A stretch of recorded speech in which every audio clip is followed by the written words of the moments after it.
கருடபுராணம் கூறும் 28 நரகங்களில் நாம் இப்போது பார்க்க இருக்கும் நரகத்தின் பெயர் தாமிஸ்ரம்.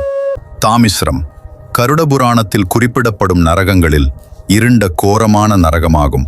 இது பெரும்பாலும் திருட்டு, ஏமாற்று, பிறரின் சொத்தை அபகரித்தல் போன்ற பாவங்களை செய்தவர்களுக்கு வழங்கப்படும் தண்டனையிடமாக புராணத்தில் கூறப்படுகிறது.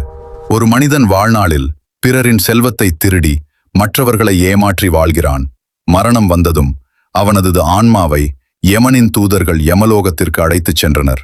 அங்கு சித்திரகுப்தர் அவன் செய்த பாவங்களை வாசித்தார். அப்போது யமன் கூறினார், இந்த மனிதன் பிறரின் சொத்தை அபகரித்தான், அவனை தாமிஸ்ரம் நரகத்திற்கு அனுப்புங்கள். தாமிஸ்ர நரகத்தின் தோற்றம் அந்த நரகம் முழுவதும் அடர்ந்த இருள், சூடான காற்று, பயங்கர குரல்கள். ஆன்மா எதையும் பார்க்க முடியாது. யமதூதர்கள் அவனை இழுத்துச் செல்லும் போது அவன் பயத்தில் கத்துகிறான். ஆனால் யாரும் உதவ முடியாது. அங்கு அந்த ஆன்மா பசி, தாகம், இருள் ஆகியவற்றில் மிகுந்த துன்பம் அனுபவிக்கிறது. இது மனிதன் செய்த பாவங்களின் விளைவு என்று கூறப்படுகிறது.